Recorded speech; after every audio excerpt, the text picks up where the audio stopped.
A nação me autoriza a anunciar que quer o diálogo. O diálogo sem a mordaça da censura. A Constituição foi um parto doloroso. Pela primeira vez você tinha, e foi corretamente qualificada, de Constituição Cidadã. Esse momento foi um momento muito especial vivido pelo Brasil. Isto aqui é um livro. Mas o que é mais importante para nós não é o livro, não é a folha de papel, mas a Constituição viva. As constituições democráticas foram criadas por sangue nas calçadas, é pela luta das pessoas. E essa luta continua em cada dia. Está tudo aqui, a receita está na Constituição. O problema é o que as pessoas fazem com isso. Os passos são pequenos, mas sempre evoluindo.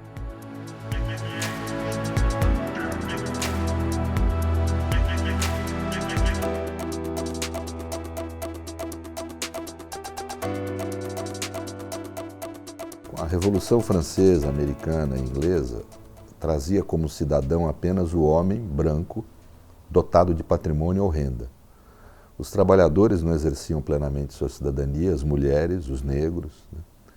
Todos eram excluídos no exercício pleno da cidadania, formal, no sentido de poder votar e ser votado, e que trazia consequências no campo dos direitos, eles não tinham plenitude no exercício dos seus direitos. Foi o movimento dos trabalhadores o primeiro a romper com isso. Eu marco muito as jornadas de junho de Paris, 1848, onde os trabalhadores foram massacrados, mas eles surgem na Europa como atores políticos. As mulheres sufragistas, no começo do século XX, representaram o voto feminino e, a partir da conquista do voto feminino, uma série de direitos. Os negros, a mesma coisa no Novo Mundo. E no começo do século XX, se acreditava imensamente que essa democracia universal, que as decisões da maioria seriam necessariamente decisões humanamente justas e éticas, porque pela primeira vez na história humana a maioria da sociedade constituía e participava das decisões políticas. A crise surge com a ascensão do nazismo e do fascismo. A resposta que o direito e a política tiveram para o que houve na Alemanha e na Itália foram as constituições rígidas do pós-guerra. São constituições que estabelecem a chamada democracia constitucional. A Constituição de 88 no Brasil é tributária dessa tradição, né, com as características próprias do nosso país e da América Latina. A Constituição de 88 é uma semente antiditadura. Ela não é neutra.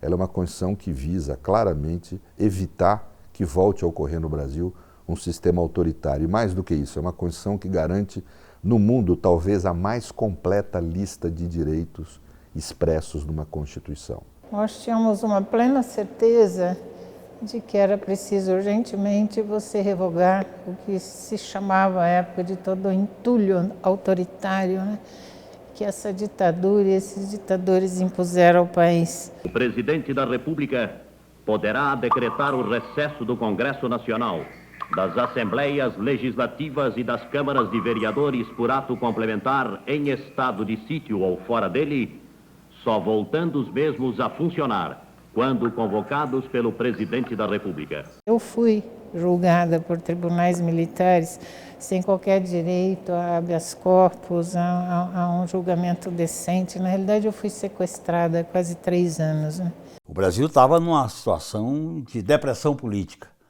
Nós tivemos a derrota das diretas, tivemos a morte do Tancredo e o fracasso do Plano Cruzado. 3 grandes frustrações no país.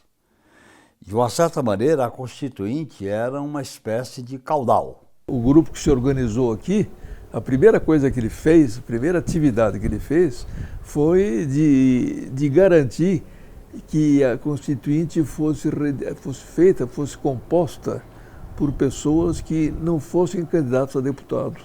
Ou seja, candidata a Constituinte. Era Constituinte exclusiva. E havia uma outra corrente, que era a corrente do governo, de que deveríamos eleger os deputados, e os deputados se tornariam constituintes e fariam a Constituição. Então, a primeira atividade nossa, aqui em São Paulo especialmente, foi ir contra a Constituinte de deputados e ser a favor da congressual. Nós perdemos. Ela foi feita de uma forma, eu falo assim, meia boca, porque não foi uma Assembleia Nacional Constituinte que fez a Constituição. Foi o Congresso Constituinte, que é diferente. Uma Assembleia Nacional Constituinte teria sido convocada primeiro por um presidente da República que tivesse sido eleito pelo povo. O Sarney não foi eleito pelo povo. A outra condição é que os parlamentares, os constituintes e as constituintes, deveriam ser votadas, eleitas para agir exclusivamente no âmbito da construção da Constituição e não para que exercesse, digamos, 2 mandatos, um para fazer a Constituição e outro para trabalhar com a legislação ordinária, o que deixa muito limitado esse Congresso. Mas depois, quando começou a Constituinte, nós entramos imediatamente para entrar no regimento interno da Constituinte, criar uma cláusula segundo a qual o povo poderia apresentar emendas para a Constituição, para o projeto de Constituição. Naquele momento houve uma espécie de hegemonia, né? Hegemonia aqui em sentido estrito. Não era uma homogeneidade, mas o pensamento amplamente majoritário, quer dizer, o pensamento hegemônico, era de que o Brasil precisava de uma nova carta política. Quer dizer, sem uma nova Constituição, você não tinha como refundar as instituições básicas que dariam escuro a esse Estado democrático social de direito. Então, houve um momento de grande ebulição, discussões muito significativas e que acabaram culminando com um texto muito razoável. Aliás, para a época, muito avançado, né? E que vem ajudando o país, a meu juízo, até hoje. Essa Constituição, o grande valor dela é o processo como ela foi feita. Isso não tem nada igual. É a Constituição que teve maior participação dos movimentos populares, dos movimentos democráticos, né? Então, ela traz esperança, ela traz propostas efetivas, né, para uma mudança. A voz das mulheres chegou aos constituintes. Eu me lembro que eu viajei muito carregada de livros. Eram 36 constituições. Olha que maluquice, 36 constituições de diversos países. Eu já ia levando os livros lá para o sertão baiano, para o sertão nordestino, mais para o norte ainda. Eu me lembro bem, lá no sertão baiano, uma mulher virou para mim e disse assim: ó, Silvia, nós precisamos ter o título da terra. Uma das coisas. E então, por aí, a gente ia escutando a fala das mulheres brasileiras. No momento em que, por exemplo, nos Correios, naquela época, são colocadas 5 milhões de documentos, de formulários, para que a sociedade brasileira pudesse estabelecer propostas, e mais de 12.000 propostas por parte de movimentos sociais, movimentos culturais, enfim. Essa opção popular é o que entrega legitimidade ao texto constitucional, que está aí para ser implementado, para ser interpretado, para ser aplicado. Nós criamos plenarinhos em montes de cidades brasileiras que eram o quê? Eram reuniões semanais, quando chegou mais forte o ritmo, não? Semanais das pessoas para identificar o que poderia apresentar como emenda, etc., e colher assinaturas e sair por aí. E nós conseguimos recolher nada mais, nada menos que 12 milhões de assinaturas pelo Brasil afora. Lá na Câmara eles tiveram que abrir uma sala. Abriram uma sala só para... Você lembra disso? Porque não tinha onde pôr, eles não tinham. Era muito divertido. Eu diria mais do que uma sala, ela virou um salão.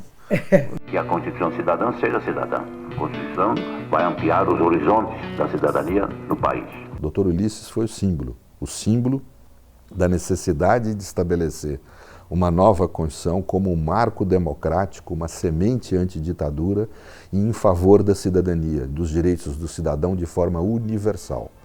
A universalidade dos direitos que pela primeira vez foi posta no plano jurídico formal na história brasileira. Tudo era discutido. Da ordem econômica, da ordem política, dos militares, dos direitos das mulheres, das populações indígenas, dos povos originários, do movimento antirracista, dos direitos sociais, dos direitos individuais. Nós discutimos tudo. Tinha 3 grupos bem definidos. Tinha a esquerda, eu era da esquerda, tinha o centro e tinha a direita, a chamada direita extrema. Eram 3 grupos políticos. Aquilo ali houve um debate muito intenso em todos os itens, e o debate era por inciso. por artigo, por capítulo, por título, e até pelo projeto como um todo.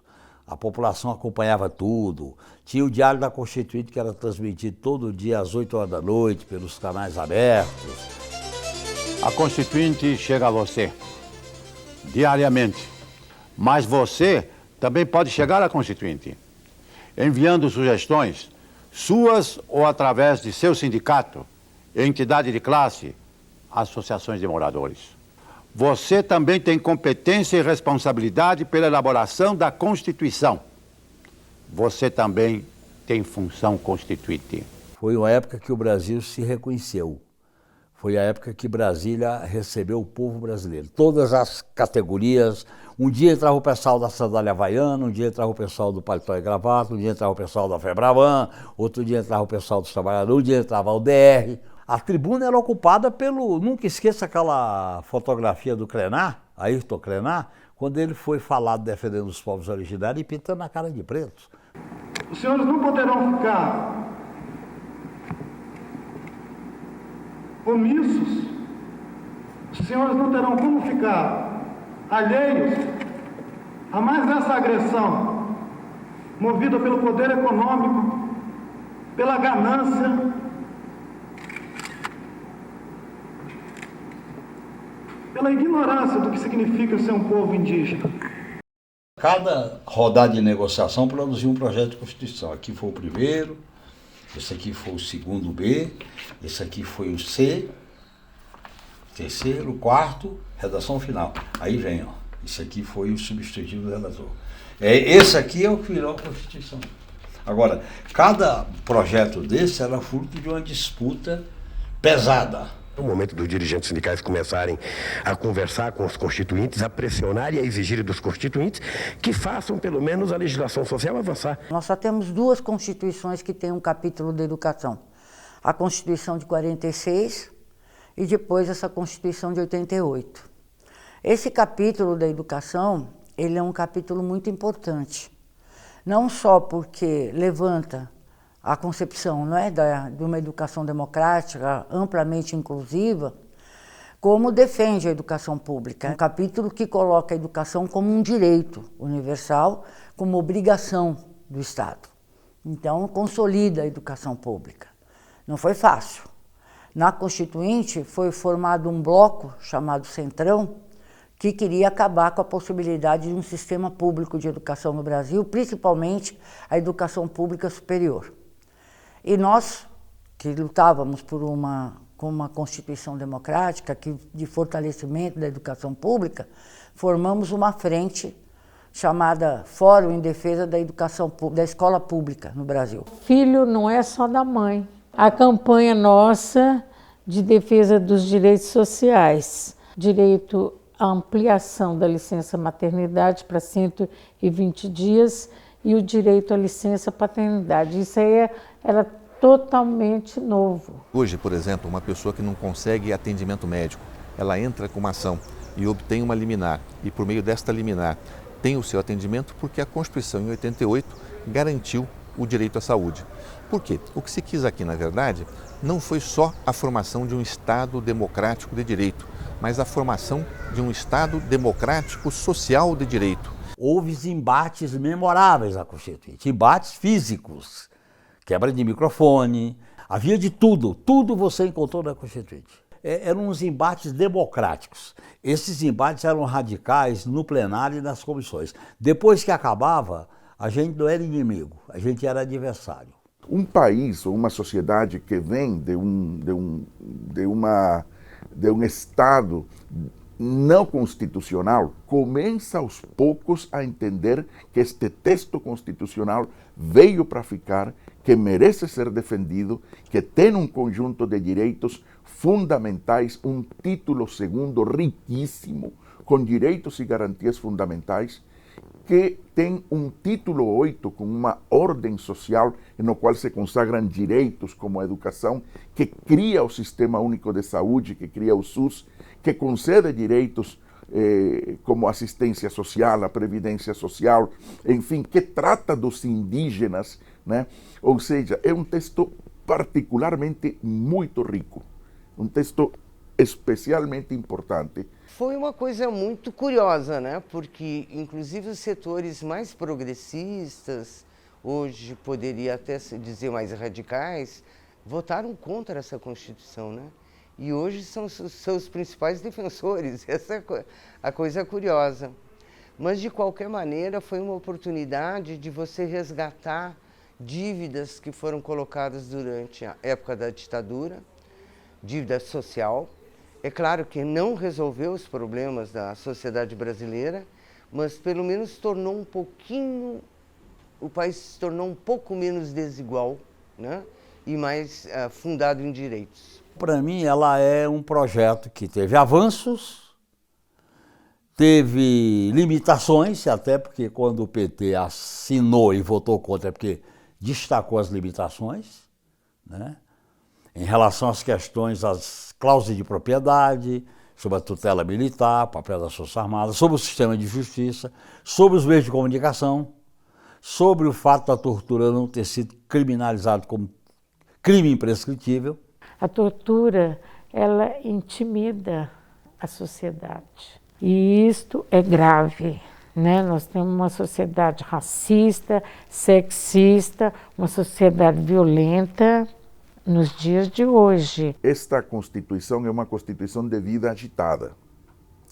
Então é um processo truncado e é um processo complexo, porque não houve responsabilização no Brasil por aquilo que aconteceu por parte dos agentes do Estado contra membros do povo brasileiro durante os anos de chumbo e os tempos da ditadura empresarial, civil e militar.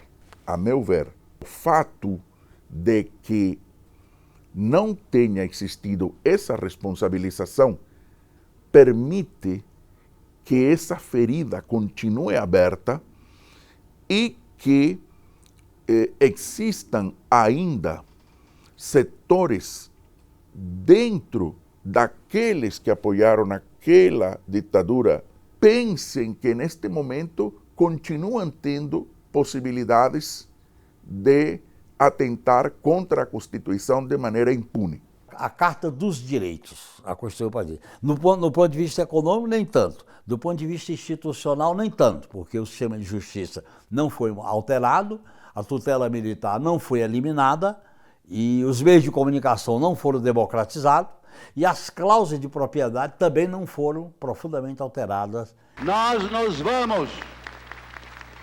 A Constituição fica para ficar, pois com ela ficará a democracia. Essa Constituição de 88, ela se inscreve dentro do marco daquilo que posteriormente se denominaria de novo constitucionalismo latino-americano. Então é uma Constituição paradigmática, é uma Constituição que serviu de referência, inclusive para outros processos e para outros modelos constitucionais de outros países da América Latina e Caribe. Hoje, depois da Constituição, muita mulher bateu no peito e falou, eu tenho direito, eu não aceito essa situação de subordinada, de subjugada, não aceito. Não sou menos que um homem. As mulheres, quando tiveram mais argumentos, ficaram mais articuladas no raciocínio, na proposta política, certo? Elas passaram a ser protagonistas da sua própria vida, da sua própria história. Eu acho que deu certo. Direitos e garantias individuais, que é uma carta muito avançada. Segundo, os princípios fundantes da ordem constitucional. Se você pegar o artigo 1, 2, 3 e 4, aqueles princípios fundantes são muito importantes. 3, o conceito de direitos sociais como cláusulas pétreas, da saúde, da previdência, da educação, da discussão dos direitos dos povos originários, que estão querendo violentar com essa discussão do marco temporal. Essa discussão foi feita em 88. Eu me dei conta, com o tempo, que a guinada, o pêndulo mudou bastante mais para a democracia, certo? Mas não haveria força política. É só um momento, certo? Para você sustentar. Tanto assim que a Constituição é aprovada em 88 e você tem, de imediato, o desmonte gradual da Constituição. Prometo manter, defender e cumprir a Constituição, observar as leis, promover o bem geral do povo brasileiro, sustentar a união, a integridade e a independência do Brasil.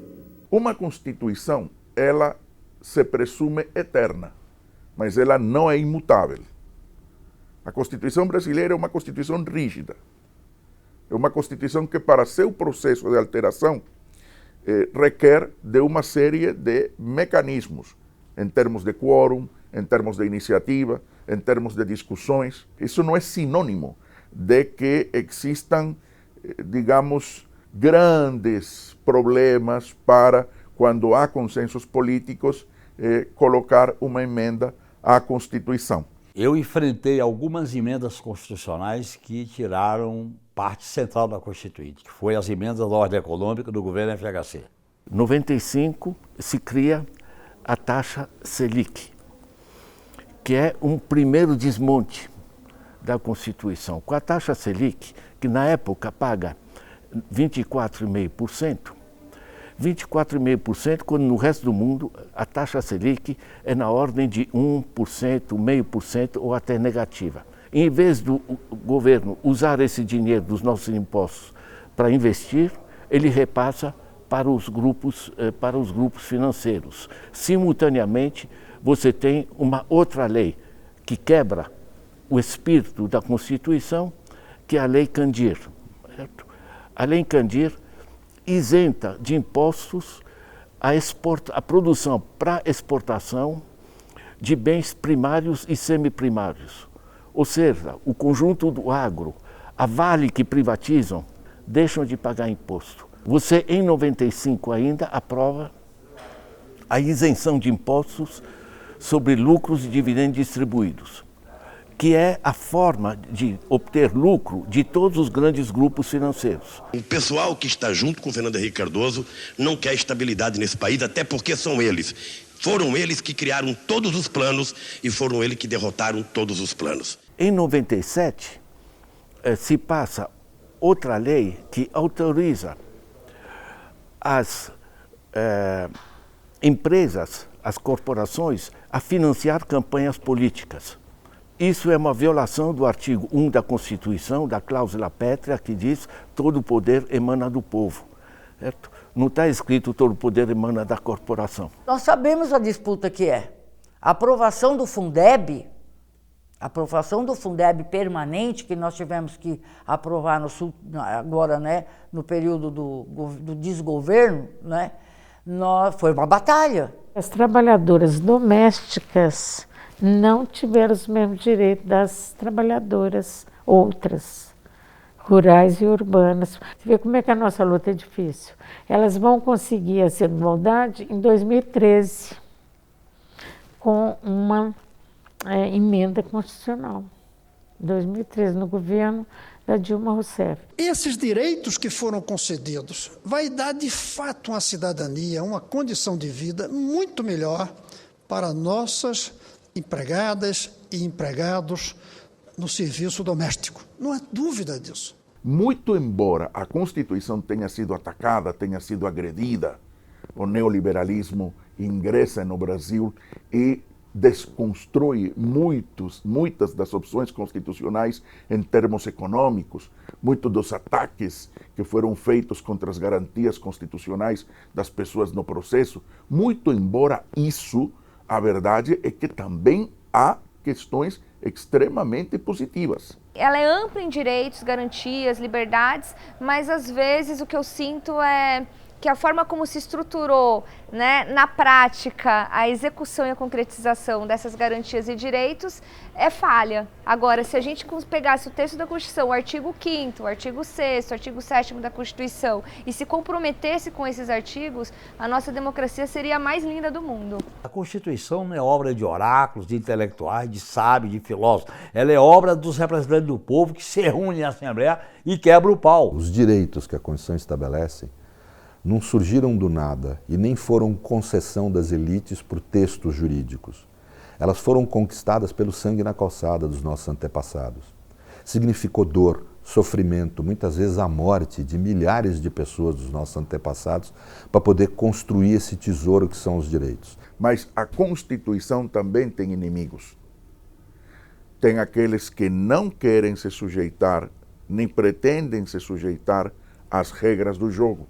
O que se pretendeu permanentemente foi a afirmação do quanto pior, melhor, na busca obsessiva de se desgastar o governo. As regras do jogo no Brasil foram quebradas no ano 2016.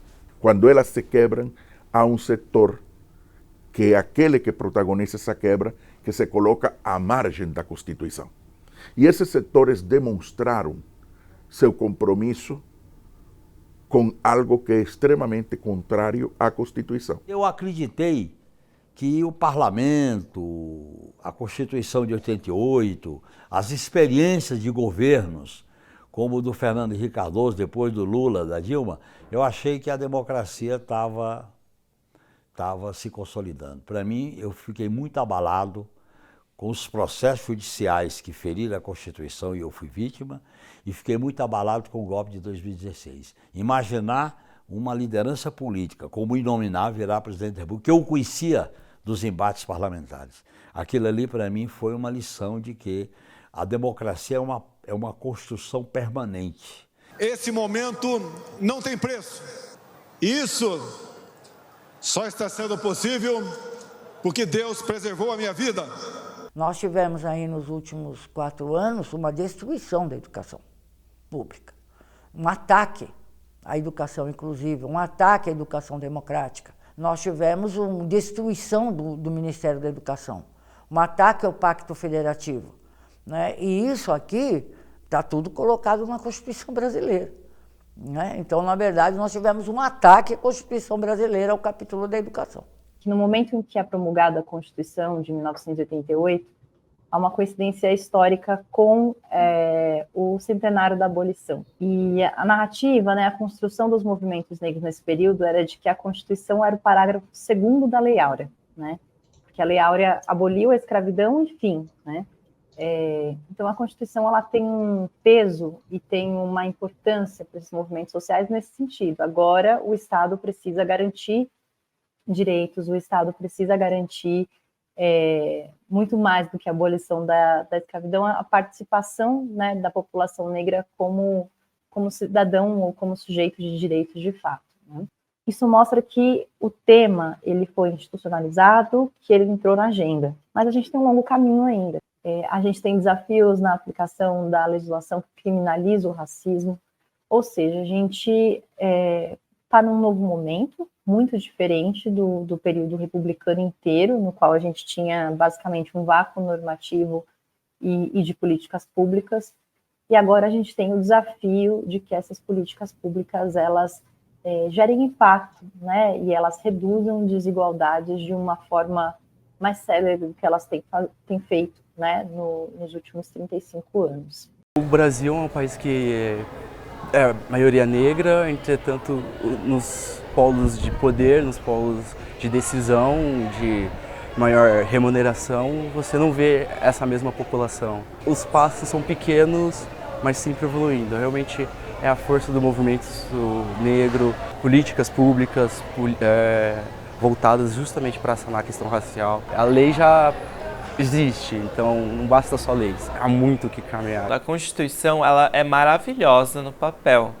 ela fala um monte de coisa bonita, mas assim, ela vem de um passado que nunca considerou as pessoas LGBTs. A gente tem alguns direitos que foram garantidos, o casamento é legal, casamento gay é legal desde 2011, em 2019 a transfobia foi considerada um crime de racismo pelo conteúdo de ódio que carrega.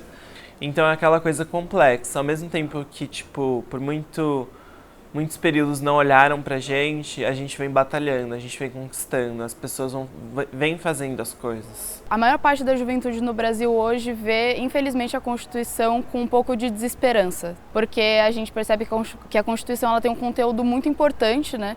É um projeto de país muito claro para o Brasil, mas que infelizmente ele não é muito aplicado, e principalmente na vida de jovens periféricos, pretos, eles não percebem a aplicação dessa Constituição.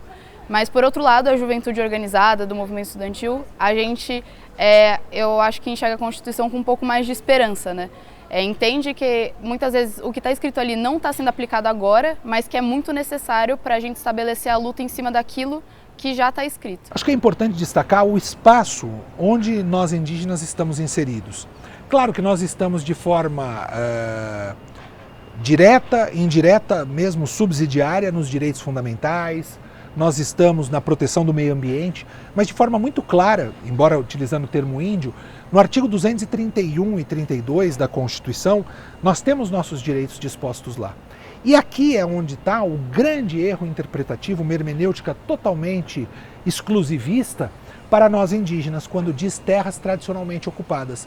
E recorta-se no tempo 5 de outubro de 88. Seria o mesmo que dizer que uma mulher só terá direitos à Constituição se viva estivesse no dia 5 de outubro.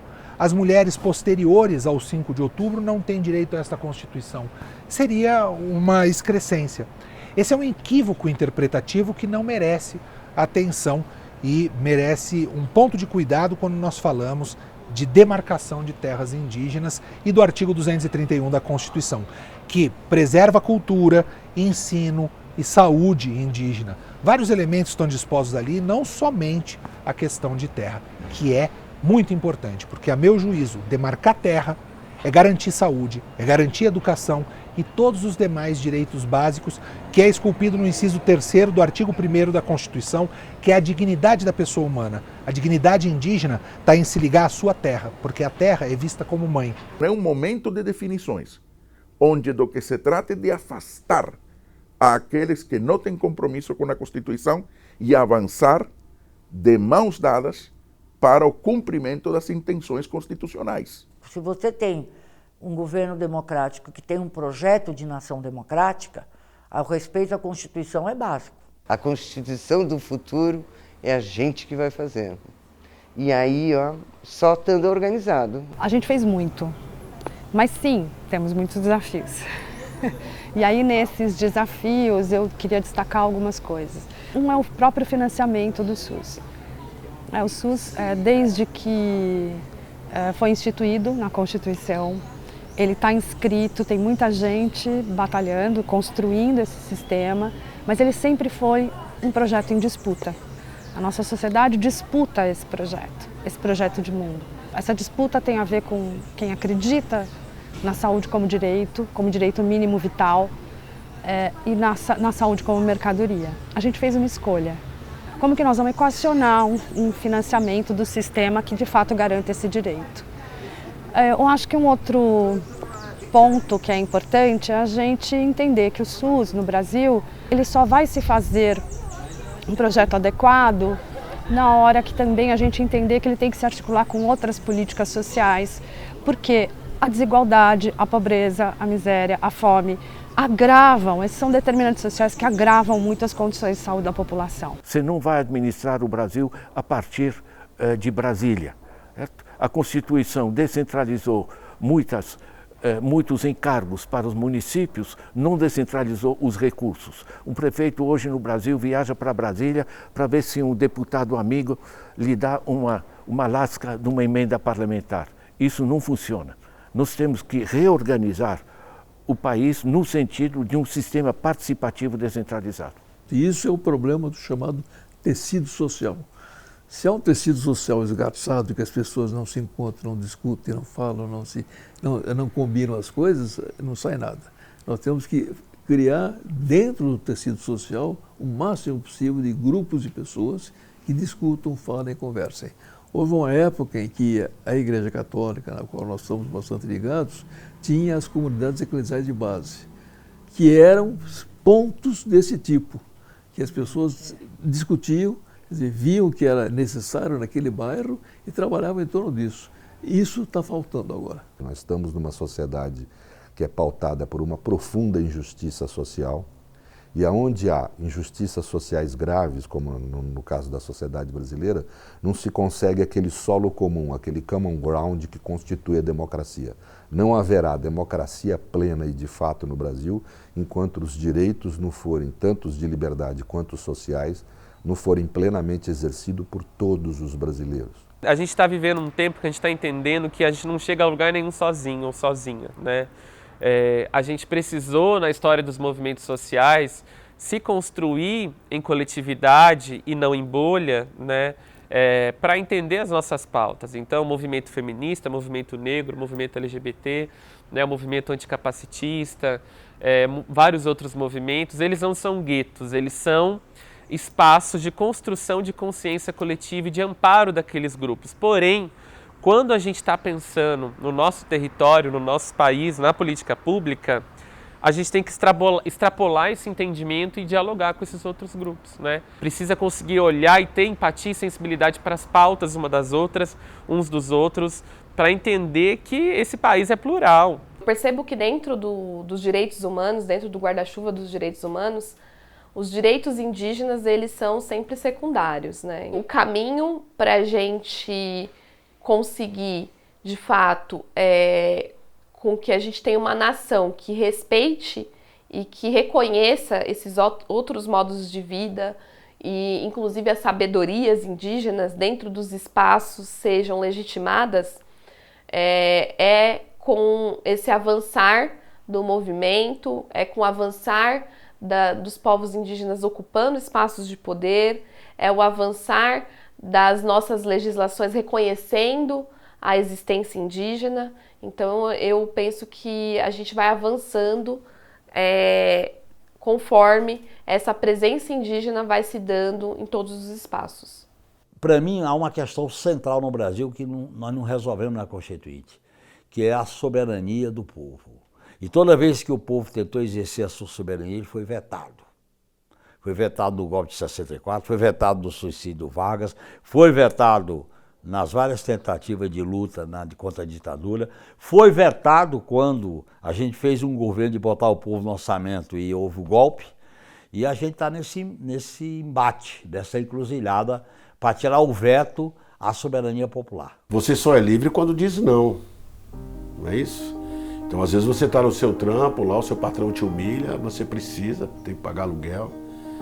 Mas chega um momento que uma escola, uma profissão melhor, te dá mais empoderamento pessoal para dizer não para as coisas.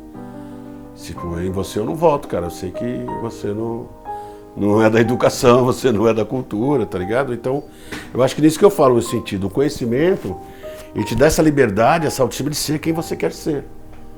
E isso é muito importante. Então, a periferia mudou por causa disso. Eu entendo agora, eu fui para a faculdade, eu conheci pessoas de outras classes sociais, de outras cores, de outros tambores, de outros credos, e aprendi como funciona. Não para cima de mim, não, mano. Eu quero a minha parte também, não é? Junto com o direito a exercer direitos, vem a obrigação de defender e universalizar esses direitos para todos. E o dever de entregar esses direitos às futuras gerações, aos que vão nascer. Portanto, os direitos, eles não são apenas um pacto entre os vivos. Eles não são exercício de prerrogativas apenas de quem vive, né? Eles são um pacto entre os que viveram, os que vivem e os que vão viver. Por isso é que nós não temos o direito de abrir mão dos nossos direitos, né? Nós temos o dever de garantir o que foi nos entregue pelos que sofreram pela sua produção no passado, pelos nossos antepassados, né?